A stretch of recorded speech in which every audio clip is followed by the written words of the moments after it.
C'est prêt ou c'est pas prêt? Ah, on est bien, nous. Okay. Il faut que la technique se démerde. Nous, on est bien. Allez, moteur! On le sent comme ça, en tout cas. Moteur! Et le mec qui va nous faire changer notre jeu, il est pas... Moteur! Il est pas encore dans les couilles de son père, je peux te le dire. Moteur! Mesdames et messieurs, bonjour et bienvenue à l'épisode 7 d'Aminicla. Je me présente Charles, je suis avec ma gracieuse Lima Saint-Jartel. Bonjour Chloé. Bonjour Charles et bonjour à toutes et à tous. J'espère que vous allez bien ce dimanche qui commence doucement à se faire de plus en plus ensoleillé, on peut l'espérer. On l'espère Chloé. Je me présente Charles, comme j'ai dit, vous êtes à l'épisode 7 d'Aminicla et je suis en léger différé avec Joël Kaiser et Aurélie Nolf. On parle évidemment de notre épisode sur les scripts. Bonjour à vous, comment est-ce que vous allez ? Bonjour Charles. Bonjour. Je vais bien, merci. Le micro ne va pas vous manger, vous savez. Ne vous inquiétez pas pour ça. Vous êtes toujours sur Pulsar Radio avec l'émission Aminicla. Vous pouvez essayer de nous retrouver tous les dimanches de 14h jusqu'à 16h pour notre rendez-vous cinéma. Mais avant de nous intégrer un peu plus sur la méthodologie de script, de comprendre un peu l'histoire, de comprendre ce qui se passe en fait actuellement avec le secteur audiovisuel et notamment avec votre métier, je souhaite un peu vous présenter, c'est quand même la moindre des choses. Donc j'ai à ma droite Joël Kaiser. Bonjour Joël, vous êtes script, vous avez étudié à l'INSAS, vous enseignez du coup aussi à l'INSAS et vous enseignez à la SAV, donc l'école supérieure audiovisuelle de Marrakech. Et vous avez notamment travaillé sur Toto les héros, le 8e jour, Oscar et la Dame Rose avec notamment Virginie Saint-Martin qu'on a accueilli dans le premier épisode avec les chefs opérateurs et chefs opératrices. Et vous avez aussi travaillé sur la série Louis la Brocante, où justement vous m'avez donné une superbe anecdote là-dessus en off. J'espère qu'on pourra quand même en parler en fait de l'expérience de série. Non, vous n'avez pas envie d'en parler. Et puis on a en face de moi Aurélie Nolf, vous êtes script et monteuse. Est-ce qu'on peut dire que vous êtes monteuse ? Ah, rapprochez-vous bien du micro. En quelque sorte, oui, mais c'est plutôt quand même du passé. Vous pouvez lever un tout petit peu le micro vers vous. Attends, hop, on regarde ici. Donc, Aurélie Nolf, vous êtes script et monteuse. On va le dire, vous avez vos études, vous avez fait un BTS audiovisuel au lycée Rostand, option montage. Vous avez aussi étudié à l'INSAS en montage script. Vous avez travaillé sur tous les chassons gris, sur Django Reinhardt, pas Django Unchained, sinon je pense pas que vous seriez ici actuellement. Vous avez travaillé notamment sur Lola vers la mer et Filles de joie avec Frédéric Fontaine et Anne Polisevich qu'on a aussi accueilli sur les thèmes des scénaristes au cinéma. Vous pouvez nous retrouver tous les dimanches, mesdames et messieurs, de 14h à 16h tout simplement sur les métiers de cinéma. Je me présente Charles Tilgat et on est en léger différé. Alors, on va poser déjà la première question, qui est une question extrêmement simple. Est-ce que vous pouvez me définir votre métier ? Le métier de script. Bah oui, quand même.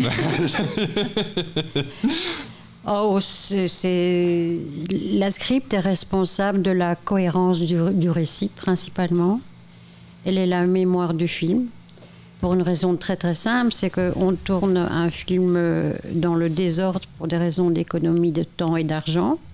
Et on regroupe les séquences par décor et par présence des comédiens. Ce qui veut dire qu'on a un tournage où on va mélanger toutes ces séquences dans n'importe quel ordre. Et la script doit avoir dans sa tête le film monté dans sa chronologie. Elle est responsable que chaque séquence puisse avoir une fluidité les unes par rapport aux autres. Même à l'intérieur d'une séquence, il faut qu'un plan puisse s'imbriquer correctement avec le précédent et avec le suivant. Cette fluidité est assurée par la narration, le rythme, le jeu, la lumière, les accessoires, les costumes et ainsi de suite. Voilà. Pas mieux. Aurélie. Tout est dit. Mais tout est dit, on n'a plus rien à dire. En termes de continuité narrative, dont je sais que tu y tenais, en tout cas dans l'enseignement. Et c'est souvent comme ça, en tout cas, que je l'explique, parce qu'on me demande souvent ce qu'est mon métier. Les gens souvent confondent la script avec la scénariste. Du fait que script en anglais veuille dire scénario, l'amalgame se fait souvent. Donc du coup, je suis souvent amenée à donner la définition de notre métier par et donc la continuité narrative. Je pense que c'est ce qui est le plus parlant. Mais c'est pour ça qu'aux États-Unis, ils utilisent un mot qui correspond beaucoup mieux, c'est script continuity ou continuity girl, c'est assurer la continuité. Et ça correspond plus au métier. C'est-à-dire en Belgique, enfin en Europe, on dit script, mais c'est tellement ambigu par rapport au scénario que c'est pas la réalité. Il vaut mieux assurer la continuité. Et vous avez utilisé le terme de continuity girl, c'est bien ça ? C'est comme ça qu'il y a ça dans les livres. Il n'y a pas beaucoup de scripts garçons, si ça c'est la question. Oui, voilà, c'est ça. Non, il n'y en a pas énormément, malheureusement. Mais ça existe, il y en a aux États-Unis. Il y en a plus aux États-Unis qu'en Europe. En Belgique, il y a deux script boys, mais dans ces cas-là, voilà, sinon on dit un script, une script en fonction France, du genre de personnes. Deux très grands, très connus aussi.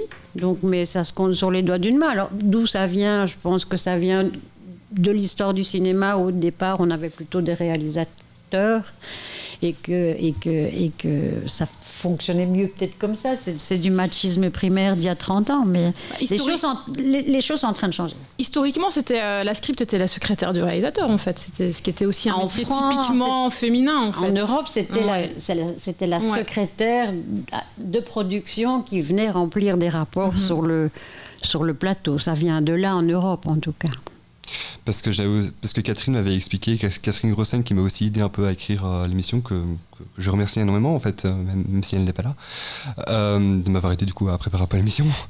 Elle m'a expliqué que ça allait encore plus loin, c'était dans les années 30 justement au cinéma américain, où justement c'était la secrétaire, on l'avait demandé de venir sur le plateau, juste de prendre des notes, et c'est comme ça qu'il évoluait. Donc en fait à la base, script, je ne sais pas si je peux le dire comme ça, à la base c'est un métier de secrétaire.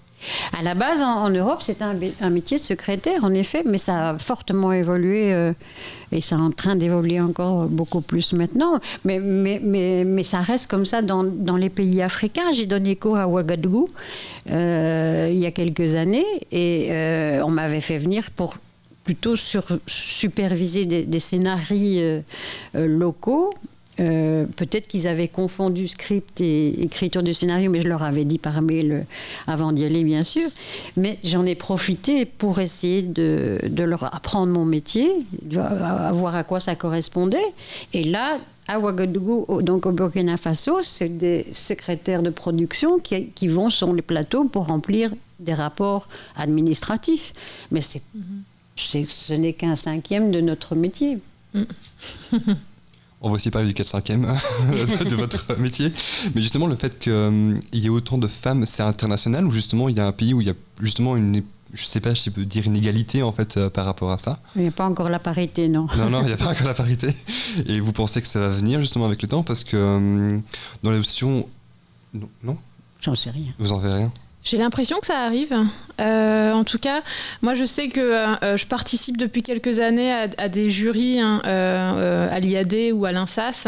Et en fait, dans la section script, il y a de plus en plus de garçons. Donc après, est-ce que ça signifie pas qu'ils travailleront sur les plateaux par la suite ? Mais en tout cas, je trouve que les choses changent un petit peu. Voilà. Oui, en France, il y a Charles Keaton qui est un très grand script boy français. Et oui, ça peut se développer, on espère. Et est-ce qu'on pourrait aussi un peu parler du but de l'assistante script ? Est-ce qu'il y a encore ça énormément aujourd'hui ou justement à cause des raisons de budget, c'est un métier qui tend aussi un peu à disparaître ? C'est l'inverse, mais Aurélie pourra en parler mieux que moi, mais c'est un métier qui est apparu il y a moins de 10 ans. Avant, il n'existait pas du tout. C'est peut-être plutôt une stagiaire qu'on prenait comme ça pour aider, mais le poste d'assistant script s'est développé, je pense, avec le numérique et le fait qu'on tournait systématiquement à 2 caméras. Et avec les séries, parce que c'est encore une fois tourné dans un désordre absolu, et on n'a pas 6 ou 10 épisodes qui sont mélangés dans le plan de travail, donc ce qu'on appelle des scénarios cross-bordés. Et avec 2 équipes. Donc, il faut absolument quelqu'un qui assure l'autre partie ou l'autre équipe quand il part. Il y a même des applications iPad qui permettent de centraliser les 2 préparations sur un même iPad. Donc, de ce côté-là, c'est devenu un poste indispensable. Et voilà, mais... Je suis sûre que tu peux rajouter quelque chose, Aurélie. Écoute, moi, mon premier assistanat, je l'ai fait grâce à toi d'ailleurs, mais je l'ai fait sur Largo Winch 2. qui se tournait en fait en pellicule encore à l'époque. Et donc ma fonction en tant qu'assistante, c'était d'assurer toute la gestion des rapports images, gestion compte pellicule, chute. Et c'était un travail assez conséquent parce qu'il y avait au minimum 2, voire 3 caméras d'une manière constante. Jusqu'à, alors là c'était assez exceptionnel, jusqu'à 10 caméras, alors pas 10 caméras film, mais en tout cas jusqu'à 10 caméras pour des plans très particuliers de cascade. Donc là c'est aller s'amuser, à aller référencer et trouver chaque caméra qui est coincée sous le camion, une qui est en l'air, l'autre qui est voilà. Et ça, moi je courais partout et voilà, la script n'aurait pas pu se débrouiller toute seule. Dans ce cas de figure. Et c'était en pellicule. Moi, j'avais des comptes à faire tous les soirs, mais je me tirais quand même les cheveux, quoi. C'était très compliqué. Après, le boulot d'assistante a un peu changé aussi avec le numérique. Ça a allégé en tout cas un petit peu le travail, de toute façon. Après, le rôle de l'assistante, c'est vraiment son but, c'est vraiment d'aider la script dans son travail de continuité, d'épauler la script. Donc après, je pense que ça dépend vraiment d'une script à l'autre. Ça dépend d'un film. Et ça dépend d'un film, ça dépend... Enfin voilà, moi je fais pas faire la même chose aux assistantes quand j'ai la chance d'avoir une assistante, parce que c'est pas non plus... systématique et j'ai pas une assistante dès qu'il y a 2 caméras sur un film. Ça dépend de la production aussi, mais quand je dis que c'est un nouveau métier, c'est bien et ça existe et on peut le demander à la production. Moi j'ai fait un film en Bulgarie il y a une dizaine d'années qui était encore en pellicule, un film de cow-boy d'Indien, on tournait à 4 caméras et c'est la consommation en pellicule. Donc, la plus grande de toute l'histoire du cinéma français. C'était 325 mm de pellicule en 35 mm, 3 perfos. Ça vous parle peut-être pas, mais c'est des kilomètres et des kilomètres, alors que j'ai demandé... Moi, je m'en sortais pas. Tu parlais de quantité. Enfin, là, on va parler mayonnaise technique. Si on faisait 9 mm de pellicule par jour... Et donc moi, je dormais 4 heures par nuit. Je voulais une assistante, mais c'était pas encore la mode. Je l'ai pas eu. Ah ouais, c'est une horreur. Et dans ces cas-là, effectivement, il faut une assistante pour alléger la script sur ce genre de documents.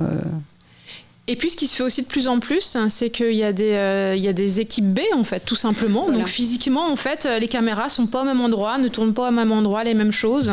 Et donc là, nous, on peut absolument pas se dédoubler, en fait.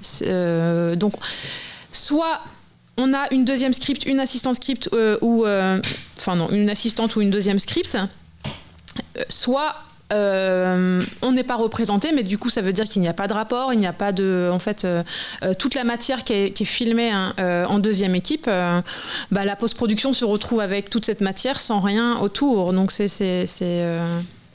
Enfin bon, moi j'aime pas trop quand je ne peux pas être sur le plateau ou envoyer quelqu'un sur le plateau, parce que je sais qu'après, mine de rien, ça va être un peu plus bordélique en fait, en post-prod en fait. Quand on n'est pas sur le plateau, qu'on ne sait pas ce qui se passe, on ne se rend pas compte, mais en fait, c'est très difficile de reconstituer le puzzle de ce qui s'est passé en tournage.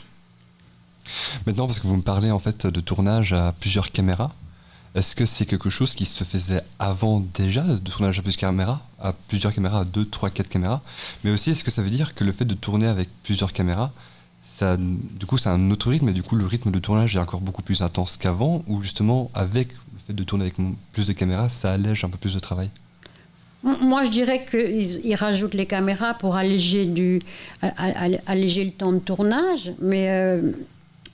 Même en argentique, effectivement, on tournait principalement à une caméra, mais moi je me souviens de Philippe de Broca qui essayait de tourner à 2 caméras, parce que la production, effectivement, demandait ça, c'est-à-dire qu'on fait un plan large et un plan serré en même temps, donc c'est un gain de temps.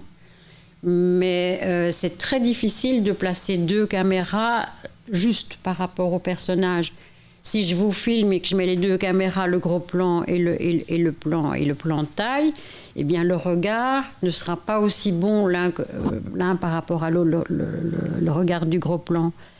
Donc c'est un choix aussi de qualité.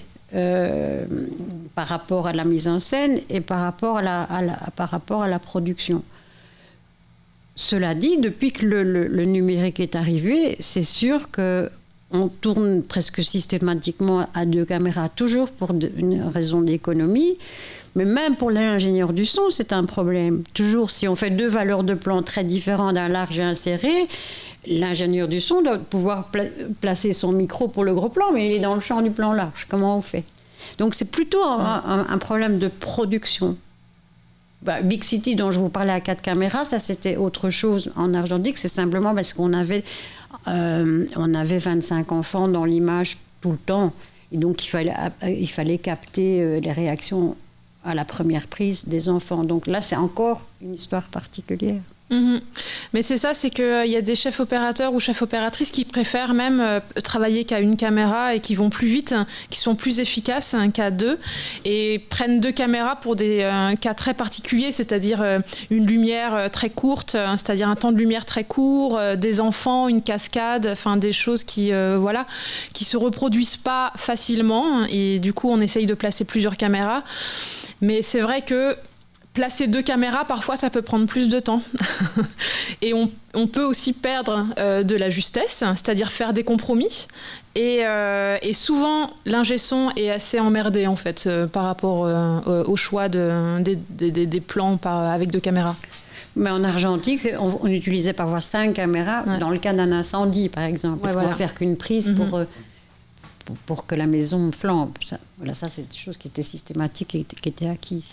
Ouais, mais ça c'est compréhensible encore, mais en fait c'est quand vous dites la production, c'est les producteurs qui décident ça, de tourner à plusieurs caméras en même temps, ou c'est le réalisateur qui décide C'est un ensemble en fait, je pense que c'est un choix de mise en scène aussi, et de production et de mise en scène, les choses sont liées, il n'y a pas qu'une personne qui décide ce genre de choses. Très bien. Non, c'est normal, si je laisse un peu de silence, c'est peut-être si jamais vous avez envie de réagir en fait... à l'un et à l'autre, tout simplement, on est à l'aise. Vous inquiétez pas pour ça. Ça va. En fait, je voudrais bien aussi parler aussi un peu de la pré-production, de développement, pardon, à cette période-là. Donc, vous intervenez à quel moment en fait dans un tournage, même avec le scénario? À quel moment vous intervenez? Alors, en fait encore une fois, ce qui est passionnant dans le cinéma, c'est que c'est chaque fois une histoire différente, une façon de travailler différente, et on fait jamais 2 fois la même chose. Donc, étant enseignante, j'ai un peu l'habitude de raconter des généralités, mais chaque film, chaque production est tout à fait spécifique. Dans l'idéal, moi personnellement, encore maintenant d'ailleurs, on me demande 6 mois, voire 1 an avant, de faire un pré-minutage du scénario. C'est-à-dire c'est une estimation de la durée qui pourra influencer la production sur leur budget. Alors ce pré-minutage peut intervenir à plusieurs reprises dans les mois qui précèdent le tournage d'un film. Ça, c'est assez particulier. Sinon, c'est aussi un problème de production. On compte officiellement 1 semaine à 1 mois avant le début du tournage pour commencer à préparer le film. Mais il faut, plus on prépare, plus on rentre dans le scénario, plus on rentre en collaboration avec la mise en scène, et plus c'est intéressant dans les rapports qu'on aura sur le tournage. Tout à fait. Mais c'est jamais acquis. Voilà. C'est notre grand problème. Moi, les films que j'ai faits avec Eric Emmanuel Schmidt, c'est chaque fois 1 mois de préparation, ce qui est formidable pour rentrer dans le projet et surtout rentrer dans l'univers du metteur en scène. Donc 1 mois, c'est suffisant en fait. Il n'en faut pas plus. Non, oui, c'est déjà unique et exceptionnel parce que maintenant, généralement, c'est 1 semaine, 10 jours. En fait, nous, on ne demande que ça, de préparer. Le plus on peut préparer, le mieux c'est. Mais bon, on n'a pas... Au niveau du budget, c'est toujours compliqué de demander autant de jours de préparation. Et je comprends parfaitement. Excusez-moi, j'étais concentré pour un truc. Je fais comme si je gérais tout alors que je gère absolument rien. Je vous propose en fait qu'on fasse une petite pause pour manger des pastas de nata que je les ai achetés spécialement pour vous. Tombez amoureux de moi s'il vous plaît. Amoureuse de moi s'il vous plaît. Waouh. Super. Et qui nous provient de je sais pas. Un petit magasin portugais qui se trouve juste à côté de chez moi, qui s'appelle Forcado. Je parle très très bien portugais, comme vous avez pu le remarquer. Nous, je vous propose, mesdames et messieurs, qu'on se vole en fait doucement dans les cieux avec Baron Rouge de groupe Impératrice. À tout de suite sur Pulsar Radio.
brume, herbe flétrie.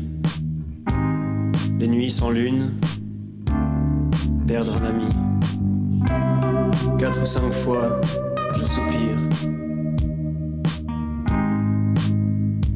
Ça pourrait bien être pire. Moi solitaire, en terre d'automne, mieux vaut se taire. Étoile amère. Contemplant la lune à l'aube, les reins d'une fille à l'aube, seule sur un rocher à l'aube, ivre sous la lune. À l'aube, les yeux, les sourcils des filles,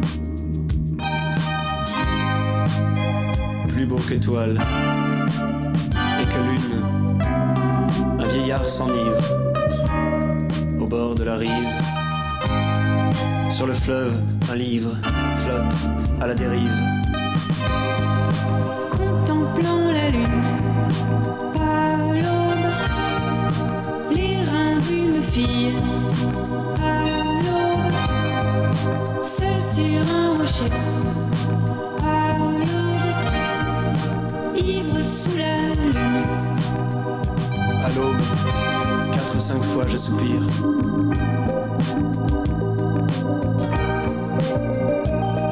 Ça pourrait être pire.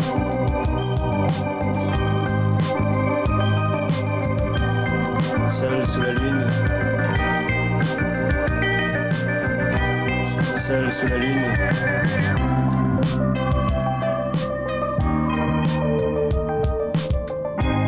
Seul sous la lune.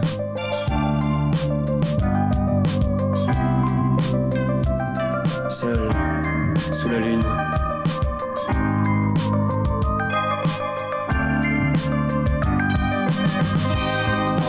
Contemplant la lune à l'aube, les reins d'une fille à l'aube, seule sur un rocher à l'aube, ivre sous la lune.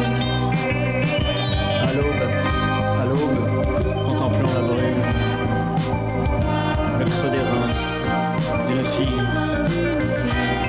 seule sous la lune, seule sous la lune. Un vieillard s'enivre au bord de la rive. Sur le fleuve, un livre flotte à la dérive. Seul sous la lune, seul sous la lune. 4 ou 5 fois je soupire, ça pourrait être pire. Seul sous la lune, seul sous la lune. Et oui, mesdames et messieurs, c'était Seul sur la Lune avec Cléa Vincent et Baptiste Hamon. Mais on n'est pas sur la Lune, on est enfin au soleil. Il était temps. Je l'espérais plus, soleil. Nous sommes toujours sur Pulsar Radio avec l'émission Amélie Club. Je suis toujours avec Joël Kaiser et Aurélie Nolf. Vous allez toujours bien? C'était bon les pastas? Très bien. Extra. J'aurais dû en acheter plus, mais j'avais peur d'en avoir trop en fait.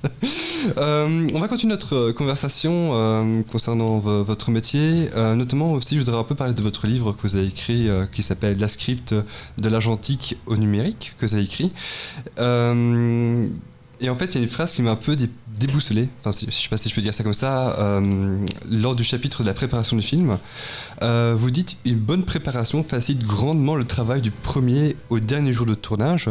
Il faut parfois persuader les producteurs du bien fondé de ce travail préliminaire. » En fait, qu'est-ce que vous voulez dire par là? En fait, quel est le fameux problème qui pourrait avoir avec les producteurs et du coup, quelles seraient les solutions qu'on pourrait amener par rapport à ça? C'est un peu ce dont on parlait juste avant la pause. C'est uniquement des raisons budgétaires, c'est-à-dire c'est quand même 4 semaines au lieu d'une semaine de travail en plus. Donc dans le budget, il semblerait que ça doit gréver le budget d'un film, c'est quand même pas grand-chose. Donc c'est peut-être un état d'esprit qu'il faut changer. Je pense que c'est aussi aux réalisateurs d'imposer cette demande aux producteurs, le bien fondé de leur demande. Mais durant ces semaines qui précèdent le tournage, ça nous permet de rentrer dans l'histoire, dans le scénario, au plus profond de la narration et de poser les questions des tenants et des aboutissants et des non-dits surtout, de façon à ce que tout soit limpide et qu'on n'ait plus ce genre de questions à poser sur le tournage et qu'on aille au fond des choses par rapport au jeu des comédiens, ce qui est quand même l'essentiel. Et si on arrive sur un plateau en ayant juste fait une préparation minimaliste qui consiste à faire un préminutage, une continuité et voilà, j'ai posé certaines questions, je pense qu'on n'a pas eu le temps de rentrer dans l'univers du metteur en scène. Il ne faut quand même pas oublier qu'un metteur en scène, son outil c'est la caméra et c'est pas le stylo ou l'ordinateur. Et donc, comment déceler ce qu'il a dans son imaginaire, comment est-ce qu'il va mettre en forme ce qui a été écrit, les mots ne suffisent pas. Et donc c'est dans les discussions et les références et tout ce travail préliminaire qu'on parvient à comprendre et donc à l'aider beaucoup plus sur le plateau. En fait, souvent, ce qui est budgétisé, en tout cas pour notre temps de prépa, ça nous permet de faire un préminutage et une continuité chronologique qui nous permet de travailler sur le plateau. Or, au-delà de ça, souvent, ce qui s'organise en fait en amont du tournage, il y a la lecture technique qui se généralise quand même. Donc ça, c'est sur 1 ou 2 jours en fonction du projet, qui réunit en fait tous les chefs de poste et qui permet de traverser tout le scénario en traversant en fait tous les problèmes techniques. Et évidemment, en exposant les problèmes techniques, on va au cœur de la narration et il y a des choses qui émergent. Et donc, on apprend énormément de choses. Il y a aussi le découpage. Donc parfois on est amené à être présente, en fait on nous sollicite pour être là pour le découpage avec le chef opérateur, chef opératrice ou réalisateur, réalisatrice et voilà, pour moi c'est des moments qui sont cruciaux, qui sont très importants, mais qu'on oublie de budgétiser en fait dans notre prépa en fait, et c'est ça qui est problématique. Et même là, il y a sur le dernier projet, l'assistante réalisatrice a insisté lourdement pour que je sois là pour les repérages, pendant les repérages techniques. Alors voilà, moi à un moment donné, j'essaye aussi de ménager un peu tout le monde. Et donc moi, ma priorité est peut-être un peu moins sur le repérage technique que sur le découpage et la lecture. Mais voilà, en tout cas, c'est toujours une petite bataille projet par projet. Et de plus en plus, en tout cas, En tout cas, moi, je suis invitée de plus en plus à faire ce genre de travail préparatoire en amont, quoi. Et c'est évidemment, tu arrives sur le plateau, en fait, t'as déjà été en contact beaucoup plus fréquemment avec la mise en scène, le réalisateur ou la réalisatrice, et donc tu as pu avoir aussi plein de discussions, relever plein de choses, parler du scénario, des coquilles, et tu arrives avec un bagage beaucoup plus solide pour commencer un tournage. J'aime bien le mot bagage plus solide. Très bien. Oui, bagage plus solide. Et puis, par rapport à ce bagage que vous apportez du coup sur le plateau, j'ai envie de rebondir un peu sur la collaboration qui s'opère entre vous et le comédien ou la comédienne en question. Est-ce que c'est l'acteur ou l'actrice en question qui vient vous donner des réponses pour vous donner le fil rouge de la narration, ou alors c'est l'inverse? Est-ce que c'est vous qui parfois en fait faites ce travail-là? Est-ce qu'il y a des choses nouvelles qui peuvent vous nourrir aussi? Est-ce que ils vous nourrissent au travers de ce script que vous insérez? Alors moi, personnellement, je dirais que le rapport... les comédiens, c'est extrêmement fragile. Et je ne pense pas qu'il faut qu'il y ait 36 personnes qui dialoguent avec eux. Principalement, pour moi, c'est le metteur en scène qui doit les diriger. Et même si, étant proche de la mise en scène durant le tournage, j'ai un regard par rapport à leur jeu, je vais toujours me référer d'abord au réalisateur. Soit il va me dire, tu vas lui dire, soit il y va lui-même. Mais il ne faut pas 36 informations. Par contre, ma collaboration avec les comédiens, c'est toujours le resituer la séquence que l'on tourne dans la globalité du film et savoir aussi quelle est l'humeur qu'il avait auparavant et qu'est-ce qui s'est passé dans sa vie dans le film juste avant ou qu'est-ce qui se passe après. Et donc comme ça, il va pouvoir se resituer son jeu par rapport à l'histoire.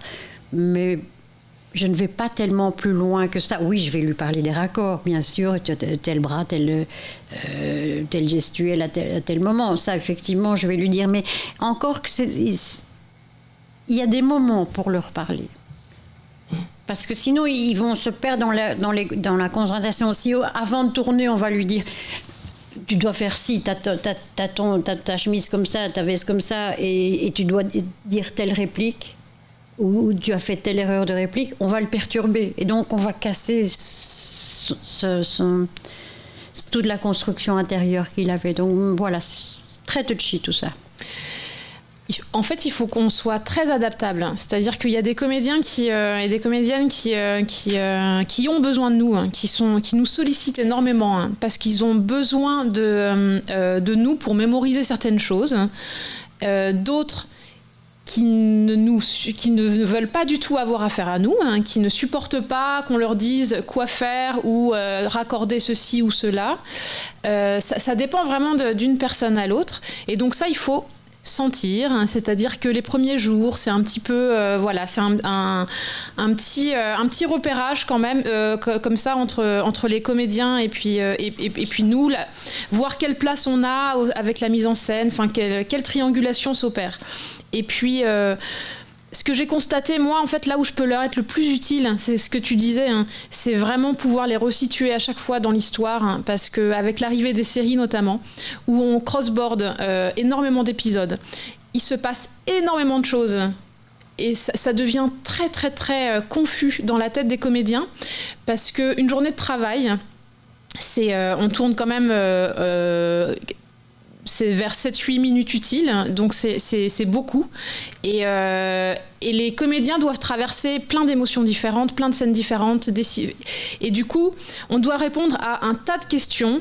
Ça passe de « mais lui, je le connais depuis combien de temps ? Et est-ce que elle me vous voit ou elle me tutoie ? Ou est-ce que je sais déjà ça ? Est-ce que je connais cette information-là déjà ?» Tout ça, c'est des questions, on doit être capable d'y répondre et très rapidement en fait. Donc c'est une gymnastique qui est assez compliquée, mais c'est pour ça que notre préparation elle est très importante, parce que nous on n'a pas le droit de ne pas savoir, on est là pour les aider quoi. Mais ils savent qu'on les regarde. Enfin, à titre d'anecdote, j'ai fait un film avec Miu Miu et je travaille de la façon dont on a parlé, mais donc j'ai été très rigoureuse et il y avait une distance et elle était très concentrée. Eh bien, le dernier jour du tournage, elle m'a dit « Joëlle, ton regard m'a soutenue et m'a aidée durant tout le film. » Rien que le regard. Elle savait que j'étais concentrée sur elle, au moindre mot, au moindre geste. J'ai eu la même chose avec Jean-Claude Brialy. Oui, je pense que vous permettez justement ce soutien aux comédiens et aux comédiennes sur un plateau, peu importe votre présence, qu'elle soit un peu plus marquée ou pas. Je pense qu'effectivement, c'est un élément finalement fondamental sur plateau que malheureusement peut-être certains ou certaines peuvent négliger. Mais en tout cas, c'est fondamental, je pense, oui. Moi, ma question, c'est est-ce que, justement, on parle de texte que le comédien doit suivre, mais dans le cas d'une improvisation, est-ce que c'est plus... Oh là, je vois le regard, est-ce que c'est plus compliqué? Comment est-ce que vous palliez à ça, en fait, de votre côté? Encore une fois, oui, je dis parce que c'est vrai que c'est beaucoup plus compliqué, mais ça dépend du film qu'on tourne aussi. Il y a des films qui, selon l'univers, je ne sais pas moi, des ados à Paris en bande, on ne va pas aller leur demander d'avoir un texte très rigoureux et de dire toujours la même chose, parce que ça va casser complètement... leur naturel. Mais il est indéniable que l'improvisation, c'est ultra compliqué pour nous, parce que par rapport au dialogue, on a des repères précis de gestuels, par exemple dans les raccords, ou de découpage ou de point de montage. Et si ça change à chaque prise, on est un petit peu perdu, mais on est obligé, si c'est une volonté de mise en scène, on est obligé de trouver une méthode, de s'y atteler et de trouver des points de repère très précis. Moi, personnellement, si j'ai mes points de montage, je sais que là, je dois être rigoureuse. Entre ces points de montage, je laisse faire le comédien. À ce moment-là, il n'y a pas de problème. D'ailleurs, tous les grands comédiens français connaissent leur métier par cœur. Et si je leur dis, à tel moment, je voudrais que tu fasses toujours la même chose, eh ben, ils vont le faire, ils ne vont pas discuter parce qu'ils savent que ça a une conséquence pour la post-prod. Mais si tout est improvisé dans tous les sens, non seulement nous, on aura des soucis sur le plateau, mais le montage, on aura énormément. Après, il y a improvisation et improvisation. Hein. Je pense qu'il y a quand même toujours la base du texte, mais parfois les comédiens s'échappent un petit peu à droite, à gauche, mais le squelette reste quand même assez similaire. Donc pour moi, et du moment que eux trouvent leur musicalité et qu'ils reproduisent toujours la même chose, moi l'improvisation, si tout le monde est d'accord, si j'ai checké qu'ils disent pas, il n'y ait pas d'erreur, d'information, que ça respecte la narration, moi j'y vois pas vraiment d'inconvénient. Là où c'est compliqué, c'est quand ça part vraiment dans tous les sens, que ça change le minutage de la scène, qu'on arrive avec quelque chose de beaucoup plus conséquent aussi, c'est des choses à signaler. Mais bon, après, nous, on ne peut que signaler un petit peu ce qui nous va, enfin voilà, ce qui sort un peu du scénario. C'est pas nous qui décidons. On est le soutien de la mise en scène. J'avais fait un long métrage avec une réalisatrice qui s'appelle Jeanne Labrune en France. Elle réécrivait son scénario toutes les nuits. Donc le matin, c'est aussi on pourrait dire que c'est de l'improvisation, ça ne l'est pas, mais elle retravaillait toutes les nuits ses séquences et le matin, elle arrivait avec autre chose que ce qui était prévu dans le scénario initial. C'est sa façon de travailler. La seule chose que moi je devais essayer de déceler, c'est si ce que la séquence apportait correspondait à ce que la séquence devait raconter avant, même si la forme est différente. Il ne faut pas tout changer un scénario en cours de tournage, puisque sinon, ça ne ressemble plus à rien. Oui, sinon on peut se perdre au niveau de la temporalité. Voilà, c'est ça. Mais après, ce genre d'exercice, quand même, ça nous rajoute quand même beaucoup de travail sur le jour même. C'est chouette, mais sur le matin même, quand tu as des pages de scénario, en plus que tu dois recoller dans ton scénario, checker que tout le monde a bien récupéré la bonne version de texte, savoir s'il n'y a pas une erreur qui s'est glissée. Hein. Voilà, c'est quand même... Mais bon, après, ça fait partie du jeu. Hein. Vous savez, on a fait une interview justement, un épisode sur les scénaristes avec Philippe Blasband, Anne Polisevich et Boris Tilka. Et on parlait justement de créer un triangle vertueux entre le producteur, le réalisateur et les scénaristes pour justement remettre en hauteur la reconnaissance du métier de scénariste. Est-ce que vous avez ce même problème de reconnaissance avec les chefs de poste ? Faut-il créer un hexagone vertueux pour une meilleure collaboration ? Donc quand je parle des métiers de l'hexagone, c'est les métiers que j'intègre, c'est-à-dire les réalisateurs, assistants réalisateurs, script, chef opérateur, son et monteur. Je ne crois pas que parmi les personnes citées, il y ait quiconque qui ne respecte pas le métier de script et le rôle de la script.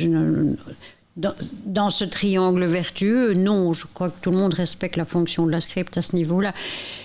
Disons que c'est plutôt par l'extérieur, les gens ne faisant pas partie du métier, effectivement, je crois qu'ils n'ont pas conscience du métier à quoi ça correspond. Alors peut-être que... il faut peut-être développer l'image du rôle de la script à l'extérieur. Néanmoins quand même, si on revient toujours à la même chose, si en préparation on a le temps d'être là bien en amont, je pense que la collaboration mise en scène chef-opérateur-script, si ce triangle-là, puisqu'on parle de triangle, est vraiment solide en préparation, ça, du coup, on a un rôle sur le plateau qui est tout à fait plus crédible, enfin plus intéressant. La question était difficile. Hein. En fait, c'est juste que moi, je ne vois pas très bien qu'est-ce que tu entends par hexagone vertueux, que créer. Non, j'utilisais le terme de Charles. Mais c'est à Charles que je pose du coup la question. Voilà, qu'est-ce que tu veux dire par créer un hexagone vertueux ? C'est parce que moi, j'ai l'impression déjà d'être... en tout cas, moi, je me sens bien dans les équipes de tournage dans lesquelles j'évolue. Et en fait, je n'ai pas à revendiquer quoi que ce soit par rapport à mon métier. Donc, du coup, je ne vois pas ce qu'on pourrait... Bien sûr, mais je vais te répondre. En fait, justement, en posant cette question, c'est pour voir, c'est justement, comme les scénaristes, est-ce qu'il y a justement un problème de reconnaissance au niveau des postes, etc. Parce que ce qu'on a constaté avec les scénaristes, c'est qu'il y a quand même un problème justement, on a parlé de triangle justement avec les producteurs et les réalisateurs sur le respect en fait de leur travail. Et du coup, je me suis posé la même question au niveau de votre métier à vous. Je me suis dit, mais est-ce que c'est possible aussi dans les autres métiers de cinéma au niveau des scripts?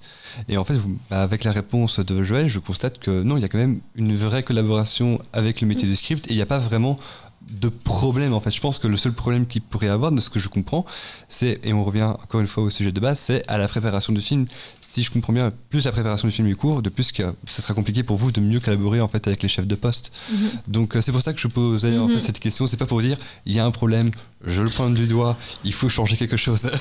C'est vraiment une question. Je pense qu'il n'y a rien non plus à imposer. Je pense que les choses s'imbriquent un petit peu comme ça, de manière évidente et naturelle. Et voilà.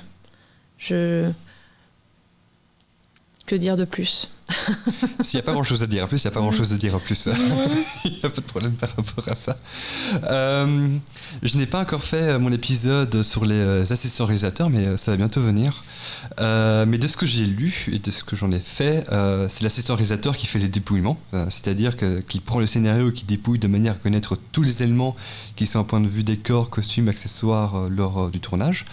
Alors que vous êtes quelque part la mémoire du film, pourquoi est-ce que ce n'est pas vous qui le faites, ou sinon pourquoi vous ne le faites pas justement avec l'assistant réalisateur?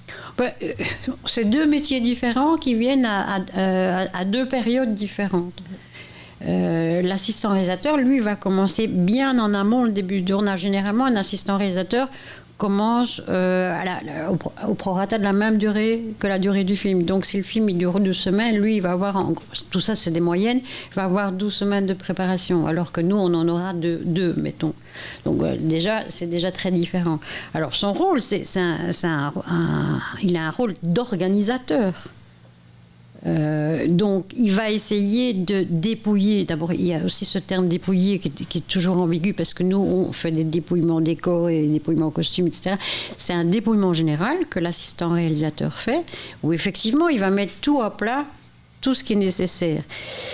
Et ce travail, il va le faire parallèlement à ce qu'il fait durant ces 3 mois, c'est-à-dire qu'il va les repérer, il va faire des castings,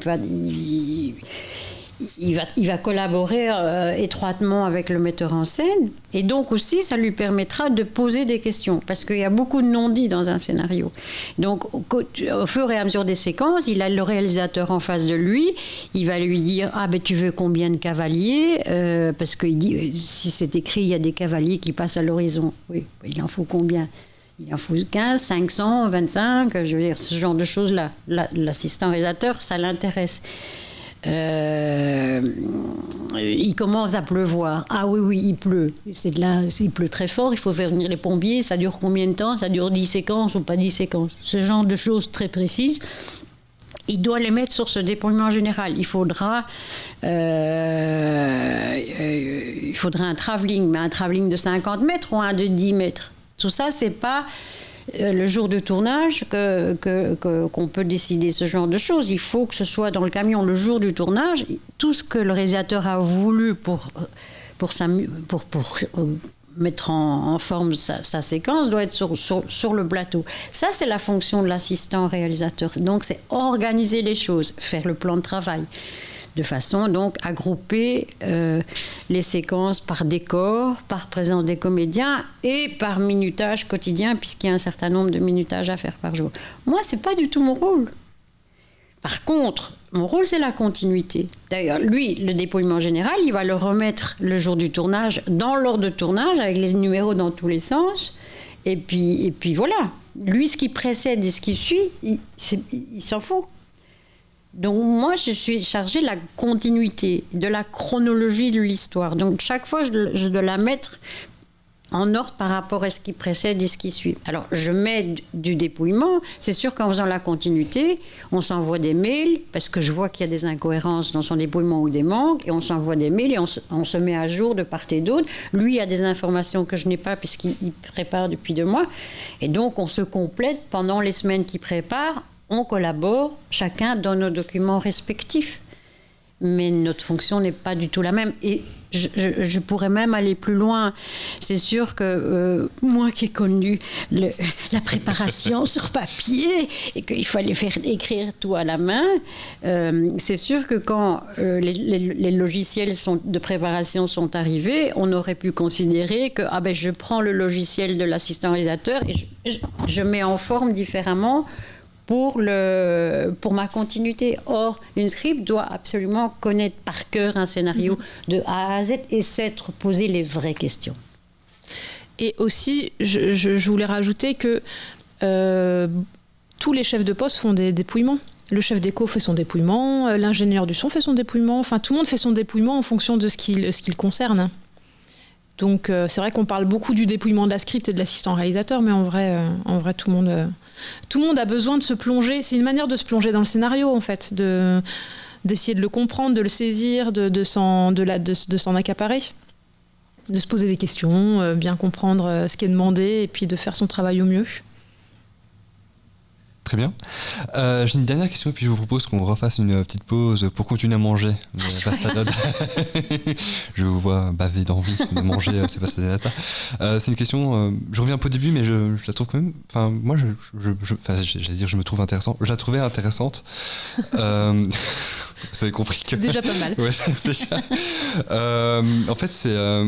Comment est-ce que les réalisateurs vous choisissent en fait, ou bien comment est-ce que vous travaillez le lien que vous avez avec le réalisateur pour continuer peut-être à travailler avec lui? Parce qu'il faut bien un point de départ. C'est une vaste question. Prenez tout votre temps. C'est compliqué, là, et là les choses ont changé aussi quand même depuis 15 ans, je dirais. Ça pourrait être... D'abord, c'est un métier qui ne fonctionne que par le bouche à oreille, quelle que soit la fonction que l'on exerce. Et avant, dans l'ancien temps, les réalisateurs, ils nous contactaient parce qu'ils avaient envie de travailler avec nous et qu'ils avaient envie de faire le sens de l'équipe. Et ils avaient ce choix-là et cette liberté-là de choisir la personne dans la fonction qu'ils voulaient. Et puis, ils en parlaient aux producteurs. Mais ça, c'est vraiment l'ancien temps. Alors, ou bien il y a des producteurs qui conseillent un réalisateur. Comme il y a beaucoup de réalisateurs français qui viennent faire leur marché en Belgique, ils font des castings par fonction. Ils en prennent 3 Belges à l'un à la suite de l'autre dans un grand hôtel et alors, c'est une horreur. On a un casting de script ou un casting de chef opérateur. Même s'ils ont ou d'ingénieur du son, même si à notre CV sur IMDb, eh bien, c'est quand même un métier de contact aussi principalement, surtout pour la script qui est quand même collée au réalisateur et derrière le combo pendant 3 mois. Donc, on a intérêt à ce qu'il y ait des affinités qui se passent. Donc là, c'est un autre cas de figure. Et puis, il y a quand même, maintenant, je dirais malheureusement, il y a les données financières. Encore une fois, j'y reviens, mais voilà. C'est qu'il y a des coproductions entre plusieurs pays et qu'il y a un système de points pour les postes principaux et qu'un réalisateur, maintenant, il sait qu'il doit avoir un point ou 2 points en Belgique, et c'est généralement une script et un ingénieur du son, et puis il y aura 5 points en France, 2 points au Luxembourg et 1 point et beaucoup de points en Allemagne, parce que ça, c'est un peu la nouvelle mode. Voilà. Et donc, un réalisateur, même s'il a des envies, maintenant, il est contraint de s'adapter à la coproduction entre les différents pays. Et ça, c'est très pénible pour eux, quand même, principalement. Et alors, le cas de figure le plus idéal, effectivement, c'est si on a fait un film avec quelqu'un, avec un réalisateur et que ça fonctionne très bien, à tout niveau, entre nous, et à ce moment-là, s'il vient en Belgique et qu'il a un point de script, il va prendre la script qu'il a envie de prendre. Et alors là, ça fonctionne très bien aussi. Mais c'est très fragile, ces coproductions. Oui, non, moi j'ai complètement arrêté d'essayer de m'imaginer qu'il pouvait y avoir de la fidélité entre les réalisateurs, réalisatrices et puis nous, script. Même les chefs-op, oui, ou assistants réalisateurs, ça concerne tous les postes. Hein. C'est ça, mais après, de points, j'ai jamais entendu ça. Des coproductions, c'est des pays qui mettent de l'argent. Plus ils mettent de l'argent, plus ils ont droit à un certain nombre de postes dans leur pays. D'accord. Oui, c'est une logique de supermarché. Hein. Après, je pense qu'ils peuvent imposer un petit nombre de personnes dans l'équipe. Oui, Et ça se compte sur les doigts si d'une par main. chance, voilà, et si par chance tu fais partie de ce lot, bah tant mieux pour toi. Mais c'est vrai que moi j'ai eu quelques petites déceptions par rapport à ça. Donc maintenant voilà, je sais que la règle du jeu c'est ça, et on est des points et qu'il faut faire avec. Et voilà. Pour moi, vous n'êtes pas des points. Pour moi, Non, pas que, pas seulement. pour moi, vous êtes des personnes formidables.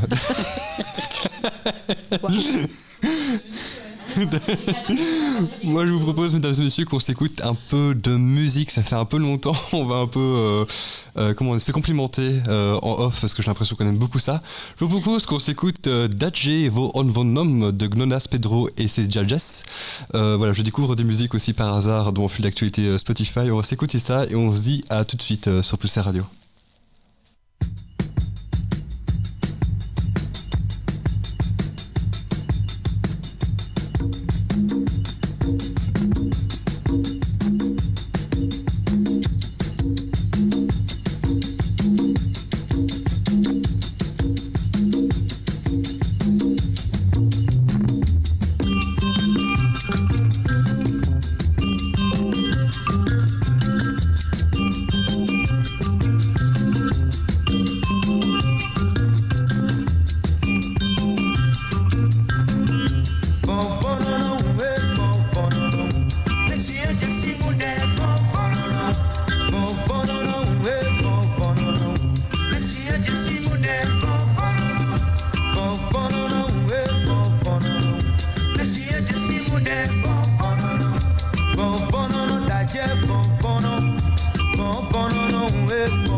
This story is good until we tell another one. Meanwhile, sell another gun and blame them if they use it up to kill another one. Well, it's still before the storm. We set sail against the currents and the norms. Here we are. It's now or never.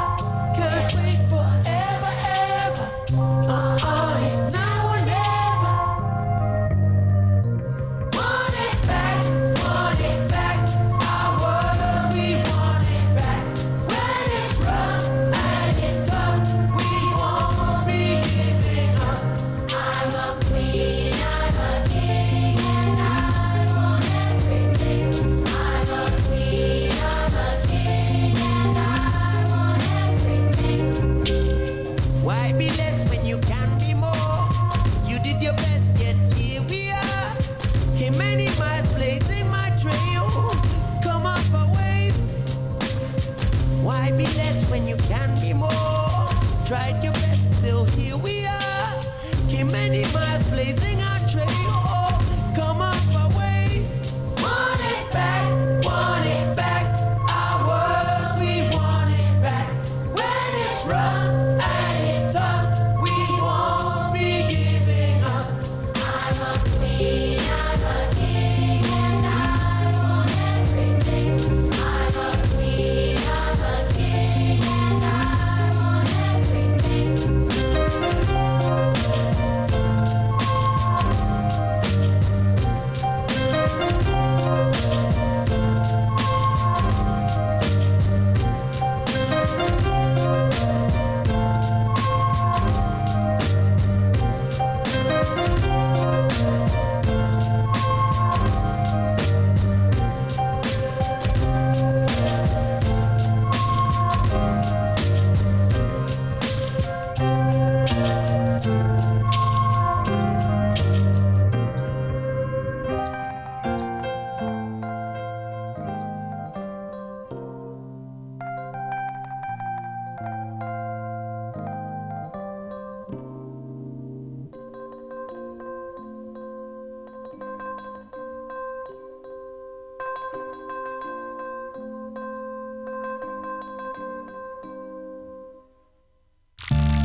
again is already over.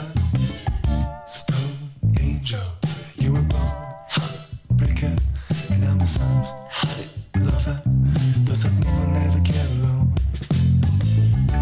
There's no one who loves me like you do, baby. You gotta know. Stone angel, you're a cold-hearted person, and I'm a sweet, sweet lover. Does that mean we'll never get along? I could hit you with a touch now. I could be your fire starter, or just another number. Does that mean the game is already over? Cool angel, you were born as a heart of stone, and I'm a soft-hearted lover. Does that mean we'll never get along? There's no one who loves me like you do, baby. You gotta know.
soft-hearted lover doesn't mean we'll never get along.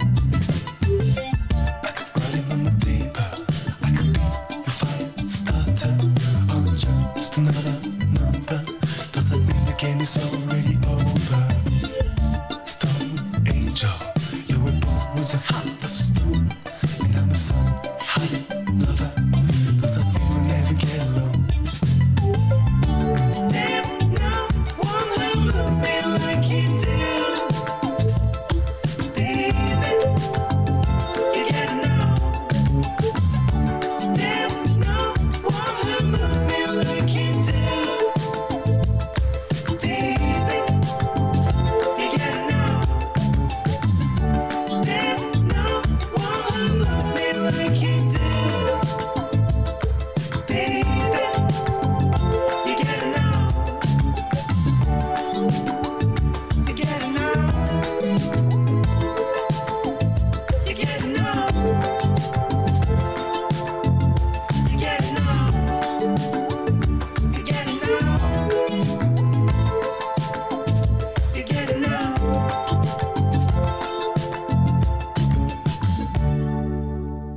Et oui, mesdames et messieurs, c'était l'impératrice encore avec Dreaming of You. Mesdames et messieurs, vous êtes toujours sur Pulsar Radio avec moi-même et Lima Sanjartel, toujours, Chloé.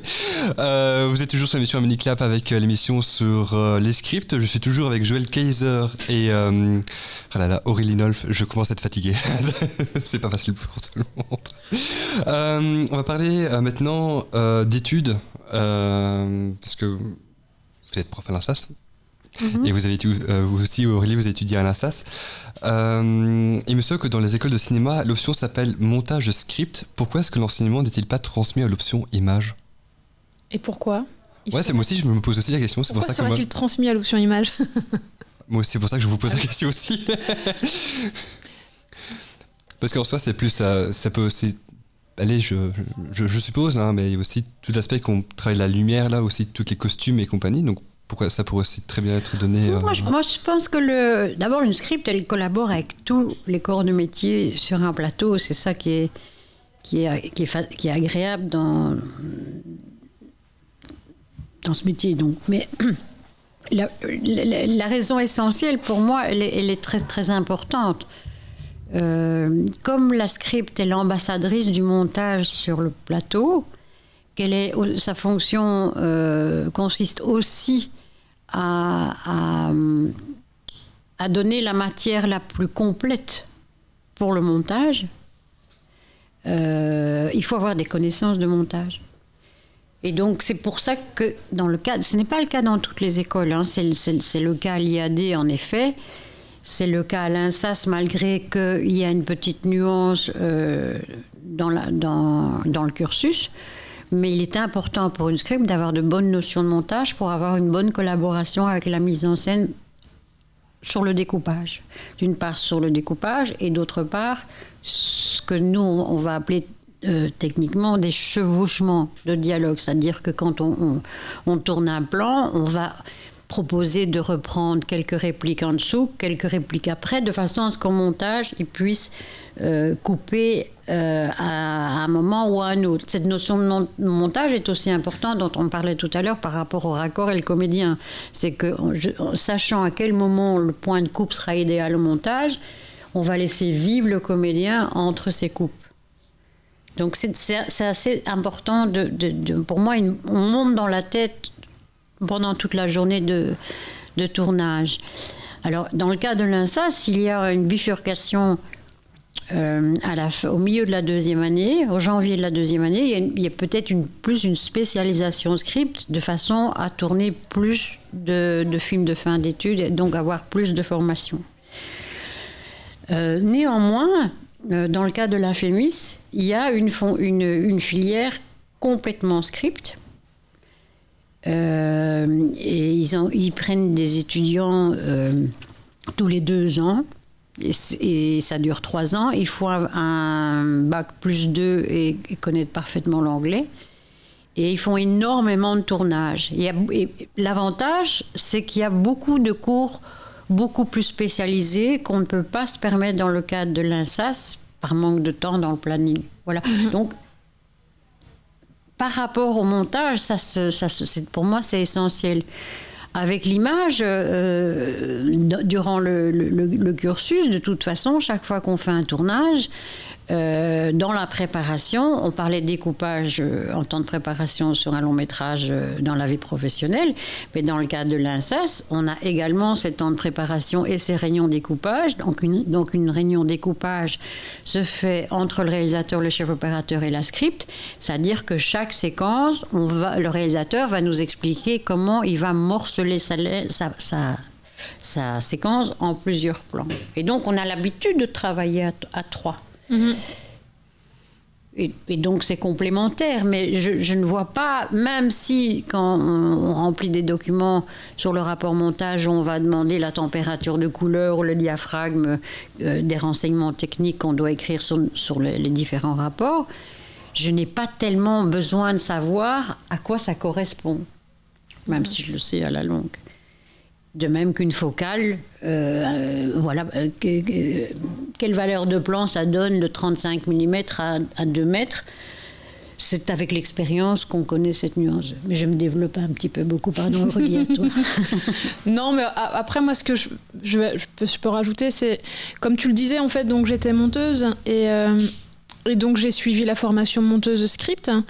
Et donc j'ai pratiqué quand même du script, ça m'intéressait quand même beaucoup. Du montage. À l'école, le script, j'ai quand même pratiqué quand même enfin, je me portais quand même vachement volontaire pour les projets de script parce que ça m'intéressait.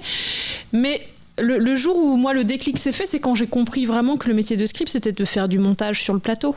Et parce qu'avant, je me perdais énormément. Je n'arrivais pas à cibler quelle était la priorité, en tout cas, dans une scène, sur le plateau, quel était mon travail. Le jour où j'ai compris ça, j'ai commencé vraiment à beaucoup plus apprécier mon métier. Et c'est en ça que je pense que c'est très cohérent, en tout cas au niveau pédagogique, de mettre le script avec du montage. Et je pense que c'est même important en fait dans la formation que les scripts fassent du montage, qu'ils vivent le montage pour avoir cette expérience-là, pour être plus efficace en tout cas sur un plateau et mieux comprendre ce que tu vas défendre et ce que tu vas mettre en œuvre dans ce langage cinématographique. Et même inversement, je veux dire que les monteurs aillent au moins une fois sur un plateau pour voir à quoi ça correspond. Tout à fait. Le plateau de cinéma et le boulot de script, puisqu'il y aura des éléments communs.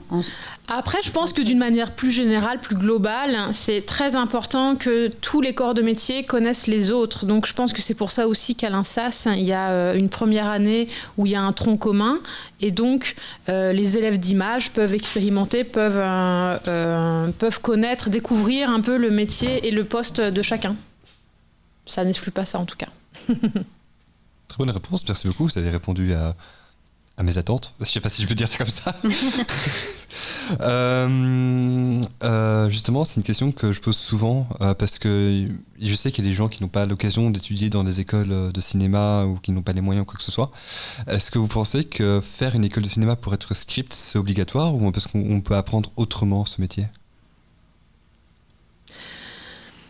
Non, moi je pense qu'on peut l'apprendre autrement en fait. Si on peut l'apprendre, à partir du moment où tu as envie et que quelqu'un te prend sous son aile, c'est tout à fait possible d'apprendre le métier de script, de prendre des bouquins, de regarder des films, d'être curieux, de faire des stages. Tu peux apprendre sur le tas et moi, je sais que j'ai pris sous mon aile comme ça une fille, 3e assistante réalisatrice. Alors, elle avait déjà un petit pied dans le cinéma, mais elle voulait devenir script. Elle n'a pas fait d'école, elle n'allait pas en faire. Et du coup, j'ai essayé de la prendre le plus possible avec moi sur des films. Et puis voilà, puis depuis, elle vit de ses propres ailes. Et donc, moi, je pense que c'est tout à fait possible d'apprendre sur le tas. Non, vous prenez pas quelqu'un, des gens sous votre aile. C'est un peu plus compliqué parce que vous êtes professeur. Non, c'est vrai que je reçois de nombreuses candidatures par mail de personnes qui ont envie de faire ce métier sans passer par l'école. Alors sur le principe, je suis d'accord avec Aurélie, ça peut se faire en contactant des scripts et en étant stagiaire, voilà, un certain nombre de fois et en étant suffisamment intelligente et regarder, analyser analyser les choses, comment elles se passent. C'est tout à fait possible. Moi, personnellement, je privilégie mes étudiantes, puisque de les prendre avec moi, mais non. Mais après, faut aussi, je pense qu'il faut déjà... Si tu ne fais pas d'école, je pense que d'une manière un peu innée, il faut aussi avoir les qualités qui sont propices à ce métier. Et donc, pour ce petit exemple, cette fille que j'ai formée, je sentais en elle le potentiel d'être script. Je pense que je ne l'aurais pas fait si j'avais senti que sa place n'était pas là, par exemple. Parce que on n'a pas le temps, en fait, aussi de s'encombrer d'une personne à côté de nous si c'est trop complexe de la former. Ça nous demande beaucoup de temps. Donc on n'a pas forcément tout le temps sur le plateau de faire notre travail et en même temps d'enseigner à la personne qui est à côté. D'être à côté c'est le but des stagiaires, mais c'est vrai que des fois c'est quand même assez périlleux. Très bien. Pour continuer sur le fait des non-études, j'ai lu un article sur les scripts via le site No Film School. Je ne sais pas si vous connaissez. C'est génial. Non. En fait, c'est un site web américain qui parle de cinéma et en fait, tout le monde peut publier des articles en fait sur le cinéma, et que ce soit des étudiants ou juste des personnes qui sont amateurs de films et compagnie. Et c'est toujours vérifié, les sources sont toujours vérifiées, mais tout le monde publie et en fait, c'est gratuit. Et je vous conseille aussi du coup de découvrir en fait cette plateforme américaine.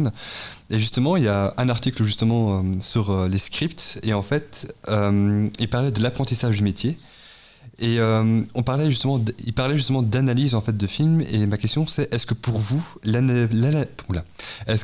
l'analyse d'un film est indispensable pour l'entraînement d'un script?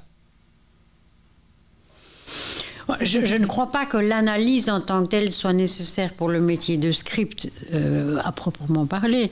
L'analyse est toujours intéressante. Et regarder des films, par contre, regarder des films, un maximum de films, de bons films classiques, c'est essentiel, je pense.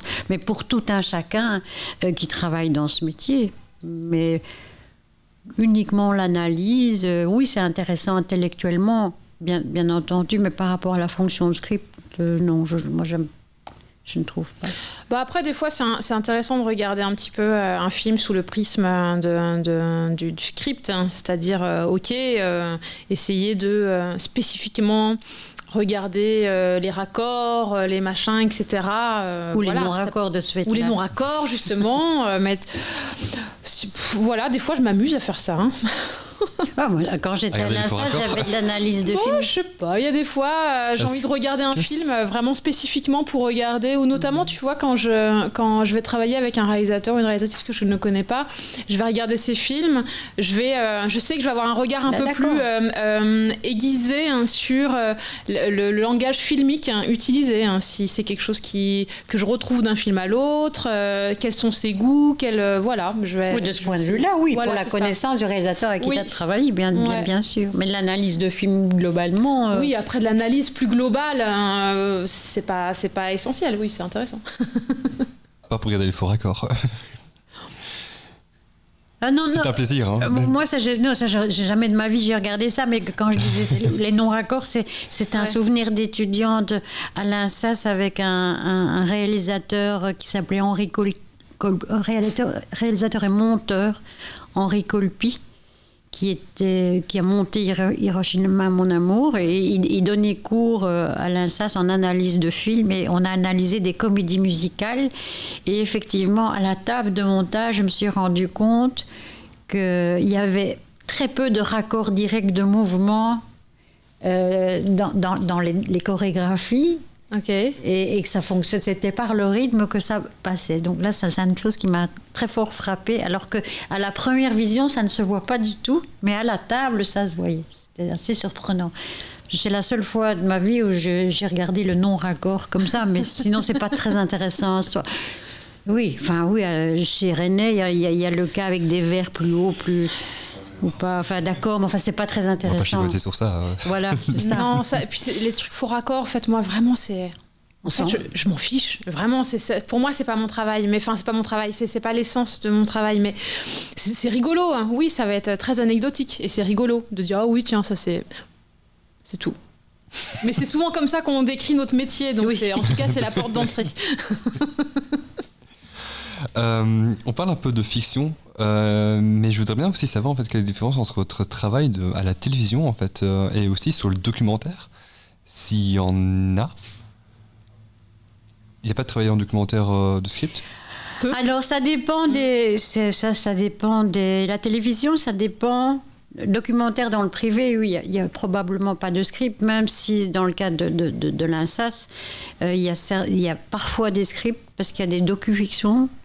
Et parfois, il y a des réalisateurs qui veulent une script qui sert un petit peu d'assistant de réalisateur à des réalisatrices pour grouper un petit peu la matière et organiser la matière par rapport à ce que le réalisateur voulait raconter.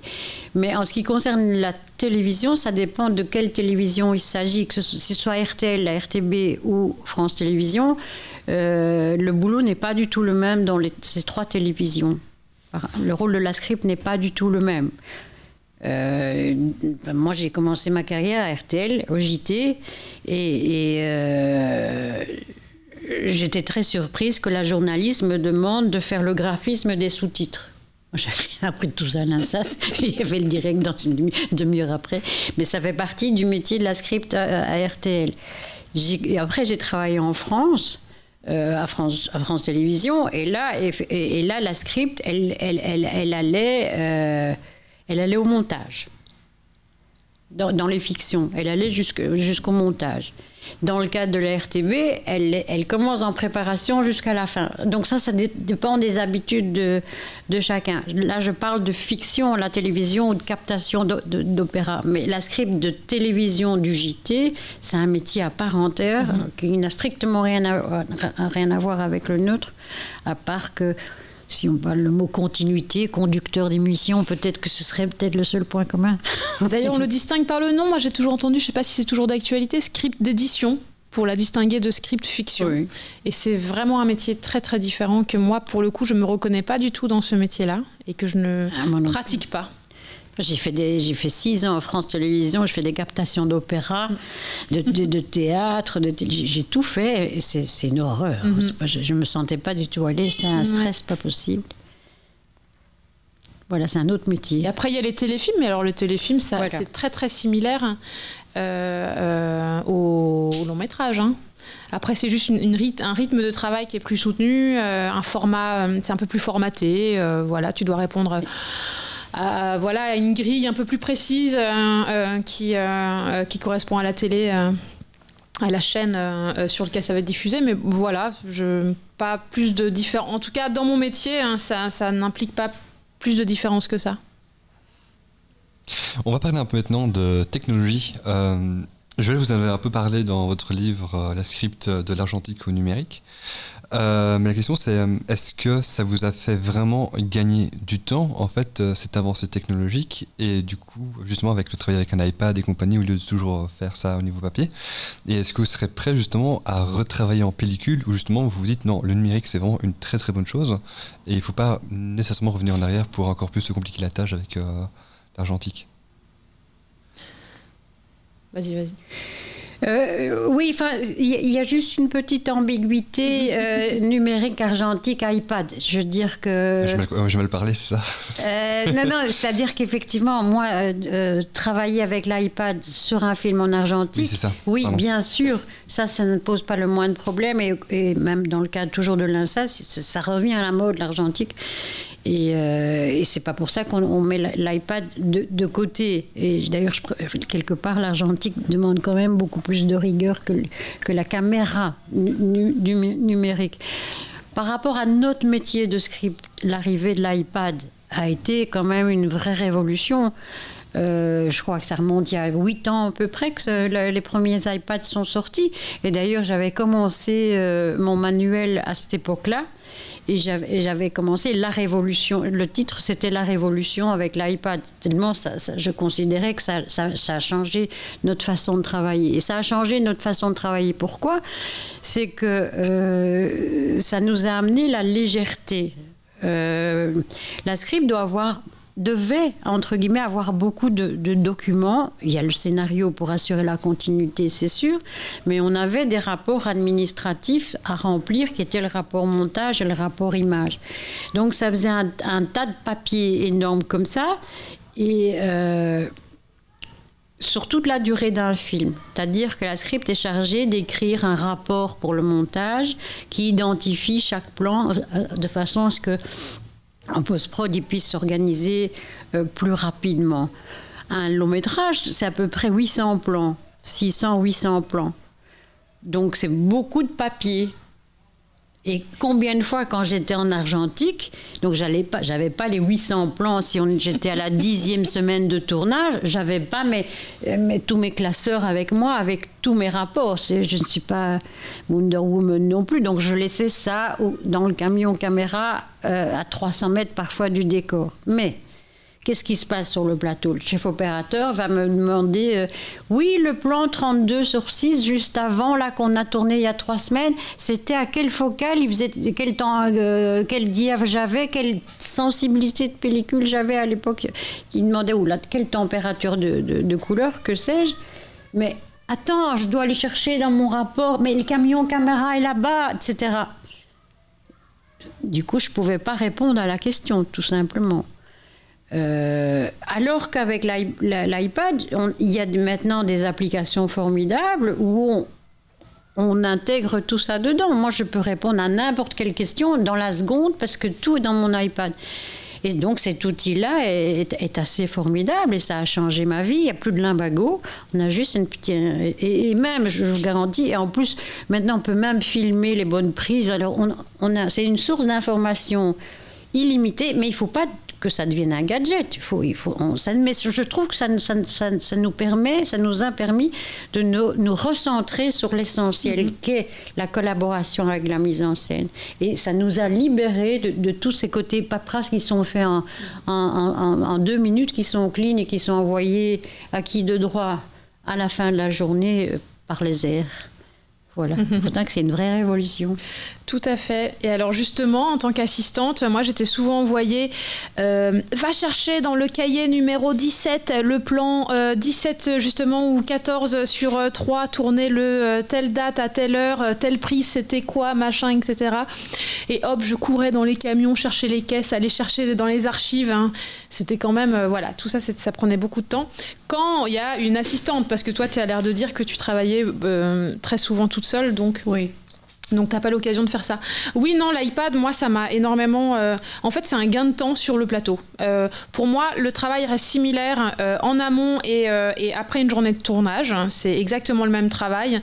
Mais par contre, c'est vraiment un grand, grand gain de temps et de légèreté physique aussi sur le plateau. Et ça n'a rien à voir après avec le support utilisé pour le tournage d'un film. C'est-à-dire que après ça, le film est tourné en numérique ou en argentique. C'est des choix artistiques. Et avec plaisir, je retournerai à l'argentique parce que c'est très gai en fait de bosser en pellicule. Mais avec un iPad. Avec un iPad, oui, mais ça on s'adapte en fait. On invente des trucs et astuces. Nous on est adaptable, hein. Je pense qu'on s'adapte à peu près toutes les situations. Hein. Donc voilà, tous les climats, tous les lieux. Ça fait partie de notre métier, hein. C'est l'adaptation. J'ai une fois cette question en interview et je trouve qu'elle va mieux à vous qu'à moi. Étant donné que vous devez avoir une grande capacité d'observation, une bonne mémoire visuelle et sonore, pouvez-vous nous partager une expérience dans laquelle votre souci du détail a eu un impact sur le film ?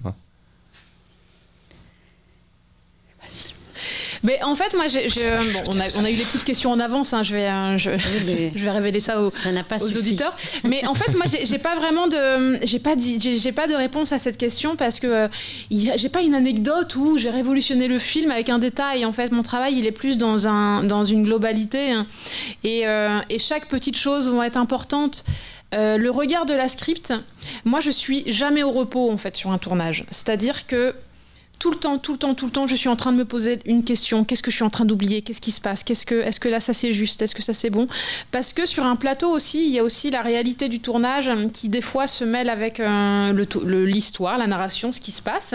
Et on en oublie des choses. Par exemple, il y a 2 comédiens, ils s'entendent très bien, ils se connaissent machin très très bien. Du coup, ils parlent entre eux en dehors du film, ils vont se tutoyer. Et puis en fait, ils vont faire la scène en continuant à se tutoyer par exemple, et puis ça va choquer personne parce qu'on les a tous entendus en fait sur le plateau se tutoyer, sauf que dans l'histoire ils se vous voient par exemple. c'est des petites choses comme ça où nous on doit être attentive à tout ça et ne pas s'habituer à ce qu'on voit ou ce qu'on vit sur un plateau. Donc voilà, je n'ai pas vraiment d'anecdote croustillante à te Non, révéler. moi non dommage. plus. La question m'a rendue assez perplexe parce que le cinéma, c'est un ensemble de détails. Ouais. Mais de 1000 détails. Et il faut que ça fonctionne. Et s'il y a un anachronisme dans un détail, qu'est-ce qui va se passer? À la première vision, le spectateur, il va se rendre compte de rien. Mais il va décrocher une seconde de sa concentration sur le film. Il ne saura pas pourquoi. Parce qu'il y a un détail qui ne va pas dans l'ensemble. Il y a une erreur qui ne va pas dans l'ensemble. Donc la script doit être constamment concentrée à tout moment pour que l'erreur ne passe pas, en fait. C'est plutôt ça. Notre job, il est là aussi. Faire un premier film, c'est très compliqué. Mais faire un gros film français, c'est quelque part beaucoup plus facile parce que chaque chef de poste connaît très très bien son métier et normalement, tout passe. Il n'y a aucune erreur qui peut passer, enfin qui va plus loin. Il l'arrête. Donc normalement, moi, les comédiens arrivent sur le plateau, tout va bien. Je vais m'occuper plutôt de la continuité et parler avec le metteur en scène. Mais peut-être j'ai une anecdote quand même.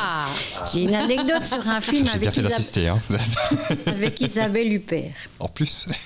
Et ça s'appelait, un film de Patricia Massuy, ça s'appelait Saint-Cyr. C'était un gros film d'époque où il y avait énormément de figurantes, puisque ça se passait dans un institut de jeunes filles. Il y avait des carrosses, il y avait des chevaux, enfin, gros blims pour installer tout ça. Et donc, c'était en Normandie, dans une cour intérieure, comme ça. Et donc toute la matinée, il y avait 10 maquilleuses, 10 habilleuses, 10 maquilleuses et coiffeuses. Enfin, le HMC, ils étaient 30, ils avaient chacun un barnum complet pour habiller tout le monde. Donc, et moi toute seule, pas d'assistante. Et donc, normalement, tout doit bien aller, quoi. Et puis, donc, on va déjeuner, et puis j'arrive à 2h, tout avait été réglé avec l'assistant réalisateur, tous les déplacements, etc. Avant de faire arriver Isabelle Huppert dans la cour intérieure. Et puis Isabelle arrive sur le plateau, et puis je regarde mon Polaroid pour savoir si elle a son costume raccord ou sa coiffure raccord. Et puis je vois que c'est la bonne robe, ça va.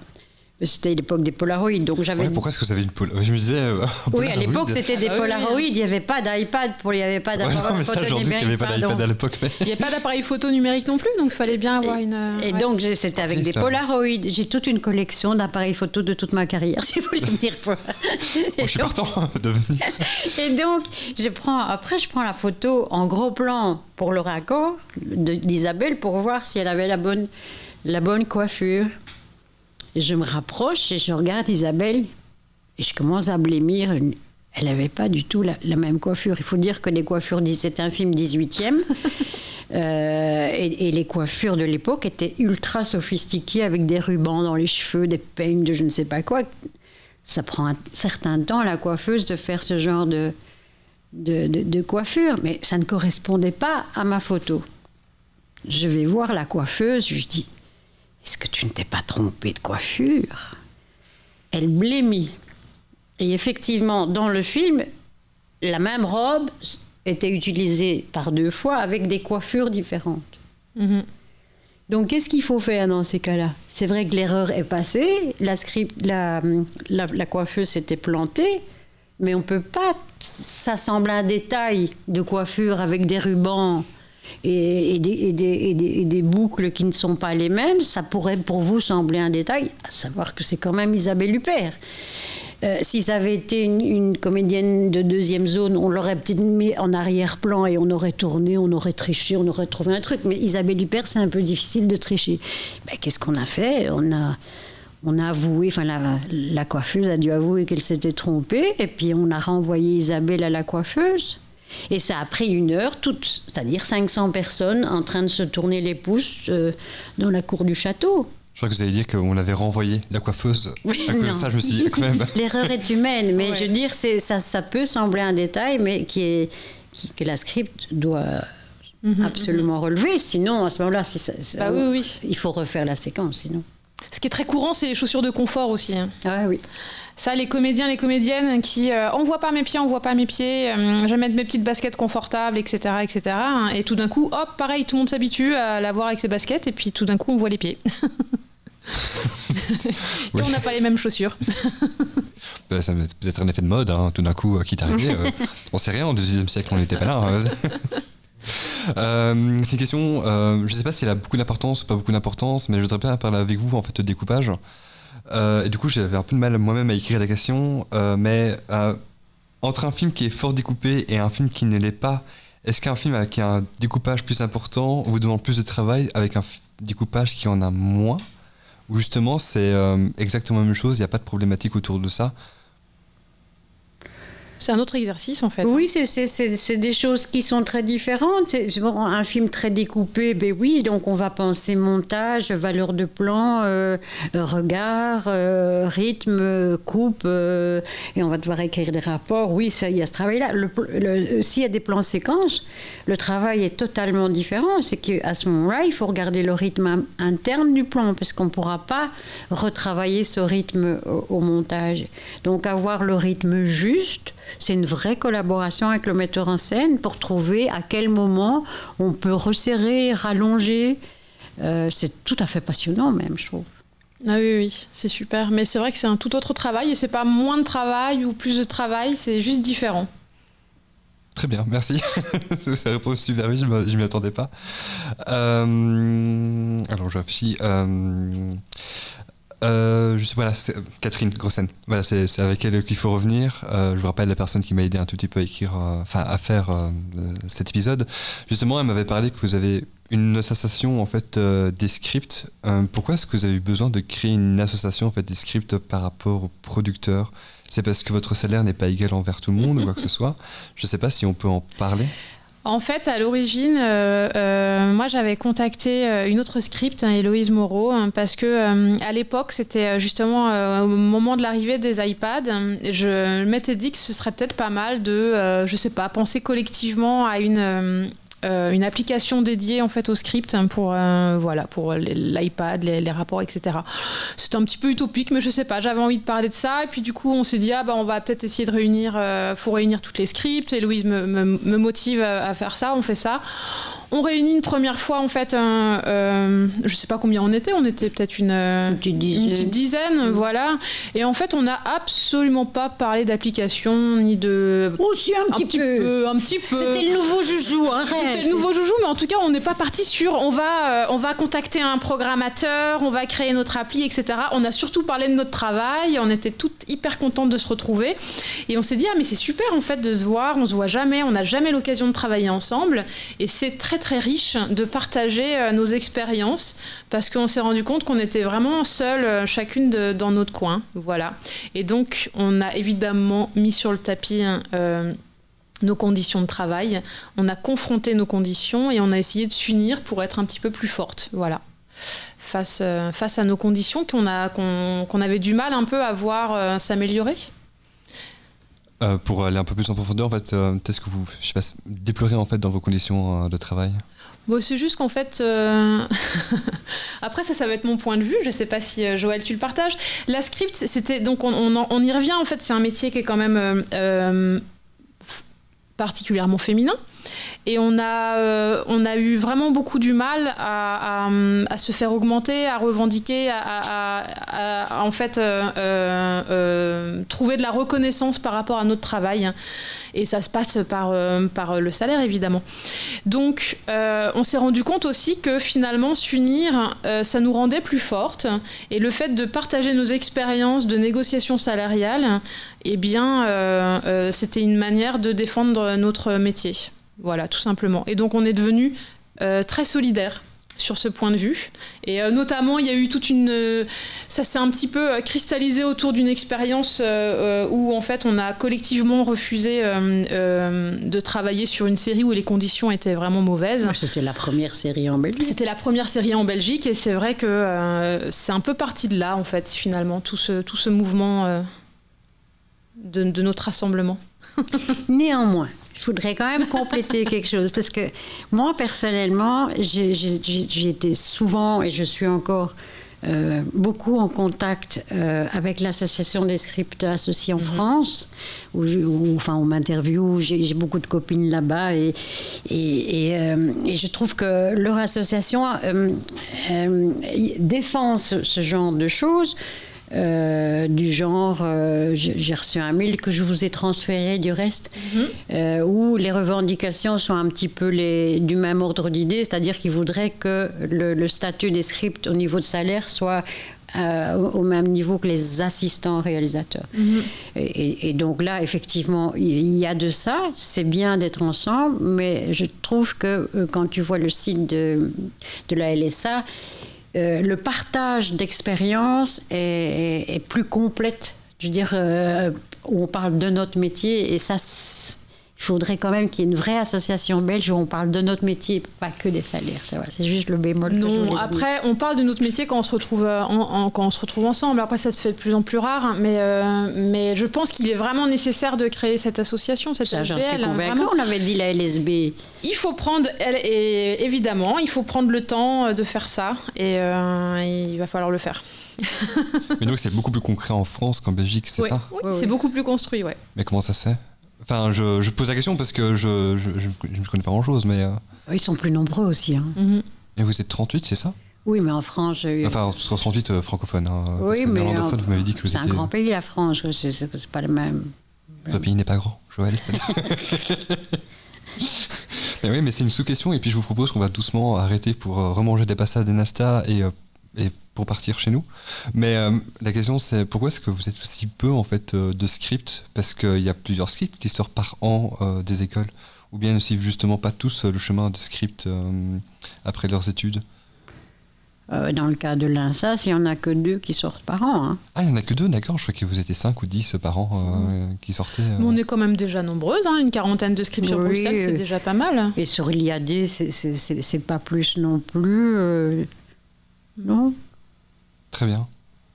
Est-ce que vous avez un dernier mot à dire, à nous partager, ou quoi que ce soit dire qu'on est formidable, qu'on a passé la meilleure émission du monde.